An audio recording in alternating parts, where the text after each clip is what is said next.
Hello बच्चों, नमस्कार।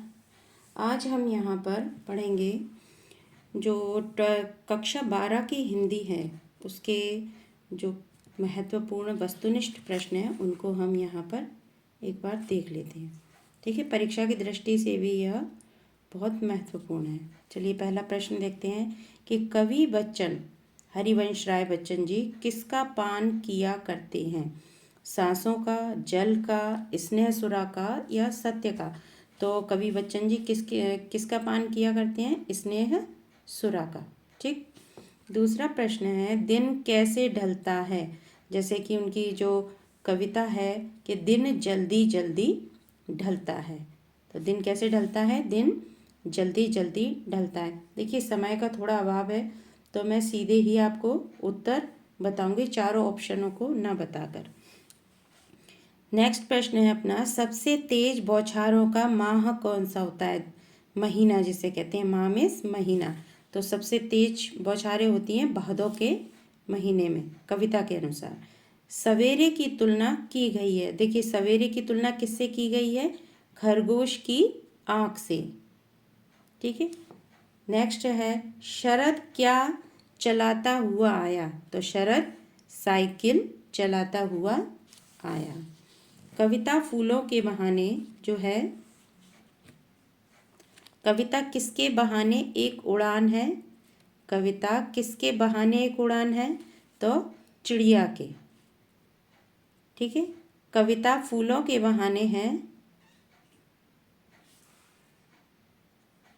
देखिए कविता किसके बहाने एक उड़ान है? तो चिड़िया के।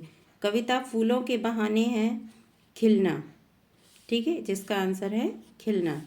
किसकी चूड़ी मर गई है? तो किसकी चूड़ी मर गई है? बात की। किसकी चूड़ी मर गई है? बात की। रघुवीर, नेक्स्ट प्रश्न है अपना कि रघुवीर सहाय की कविता कैमरे में बंद अपाहिज उनके इस संग्रह से उद्धृत है। किससे? लोग भूल गए। किससे लिया गया है? लोग भूल गए। नेक्स्ट है हम समर्थ शक्तिवान हैं, ये कहाँ बोलेंगे? किस पर बोलना है? दूरदर्शन पर। ठीक है। कैमरे के सामने लाया जाता है। कौन लाया जाता है? कैमरे में बंद अपाहिज जो कविता है उसमें कैमरे के सामने किसे लाया जाता है? कैमरे के सामने एक अपाहिज को लाया जाता है। गजानन माधव मुक्तिबोध जो हैं उनकी कविता संघर्ष स्वीकारा है, उनके इस संग्रह में संकलित है। किस संग्रह में? भूरी भूरी खाक धूल। ठीक है। सहर्ष स्वीकारा है, सहर्ष स्वीकारा है किससे ली गई है? भूरी भूरी खाक धूल से। कवि को गरीबी लगती है। किस में लगती है? गर्व करने योग्य। कवि मुक्तिबोध जो हैं, मुक्तिबोध के लिए वह कौन हो सकता है? तो जिसका सही आंसर है वह माँ।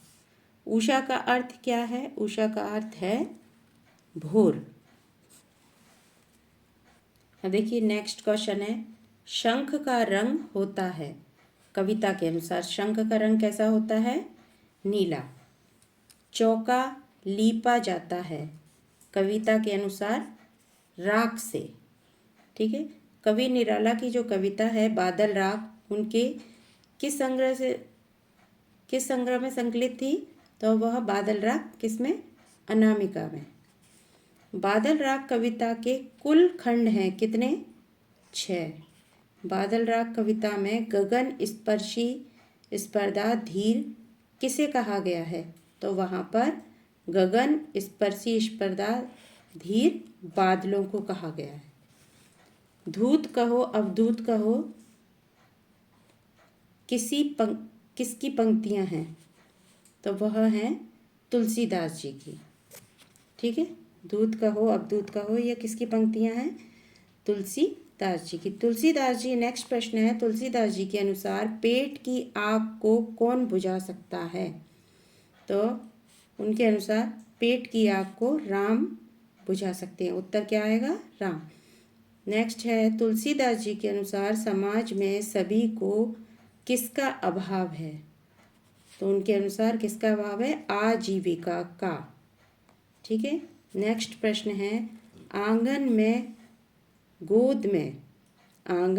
गोद में माँ किसको लिए खड़ी है?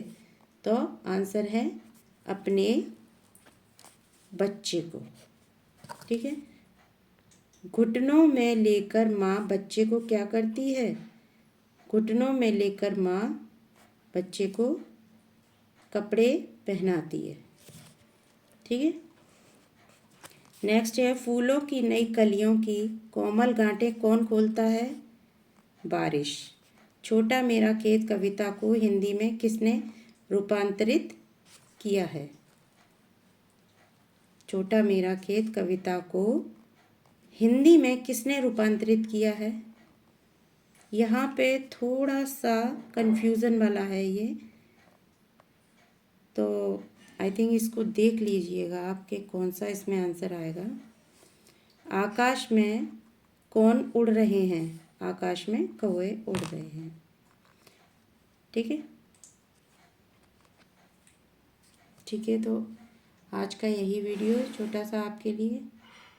Thank you.